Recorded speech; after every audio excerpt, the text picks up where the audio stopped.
Salut les rétrofans et bienvenue sur cette nouvelle émission de Retro Ball Z. Aujourd'hui nous allons voir une collection méconnue du public en exclu mondial, la collection des cartes Bromide de chez Hamada. Des cartes de 10 cm et demi sur 8 environ, vendues en pull pack. Et on va voir ça tout de suite. Allez, c'est parti. Alors on va un peu regarder ce que ça donne. Ici une régular, là une carte jumbo. Et au milieu, je vous mets le fameux format Bromide pour que vous voyez ce que ça fait. Donc ça fait 10,4 cm exactement x 7,8 cm. Voilà, c'est un format bâtard. Pourquoi Bromide en fait? Bah ça vient du bromure d'argent. C'est ce qui est utilisé pour faire les films photographiques. Plus tard, le nom Bromide a été gardé pour les photos de stars au Japon. Et après, bon, on l'a gardé pour les cartes, quoi. Certains formats. Regardons de plus près la particularité assez sympa de ces cartes Bromide. Alors elles ont une espèce de hot stamp, donc c'est un logo en relief, donc on a des coins carrés un peu comme les trading,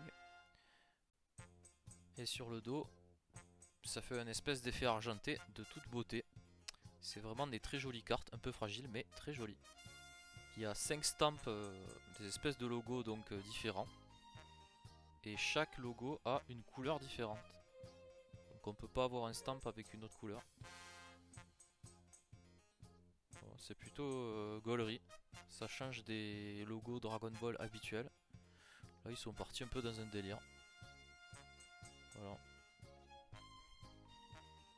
Très très joli. Et pour faire ça bien, comme vous pouvez voir ici, les dos ne sont pas les mêmes. Donc comme on avait 5 stamps différents, on a... Eh ben non, on n'a pas 5 dos différents, on en a 10. Donc il y a 5 dos avec un effet argenté, comme celui que je vous ai montré au début. Qui reprennent vaguement les visuels des prismes, que vous allez voir tout à l'heure. Encore une fois, c'est des très très jolies cartes. Et il y a 5 autres dos, donc ils sont un peu argentés, mais aussi un peu sépia. Voilà. À croire qu'ils ont gardé la thématique bromide, photo, photographie argentique, argent. Bon, peut-être pas, j'en sais rien. C'est peut-être voulu. En tout cas, une démarche artistique assez stylée sur ces cartes, comparé à beaucoup d'autres collections. Là, on peut dire qu'ils ont fait ça vraiment bien.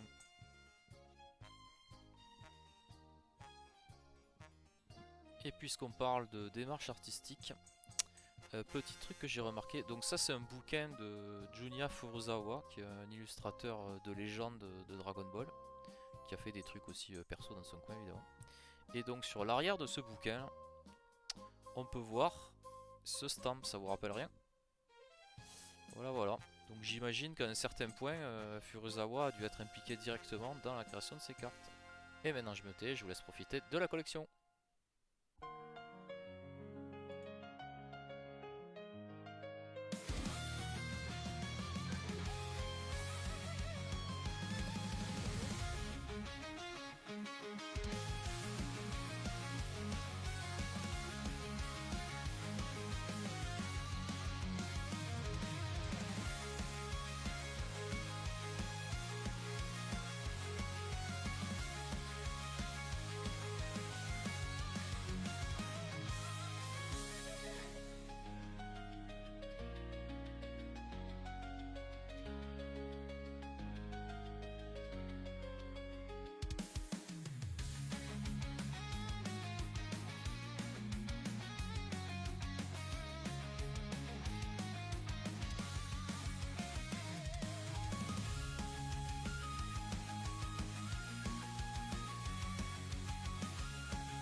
c'est dommage qu'il n'y ait qu'une seule part.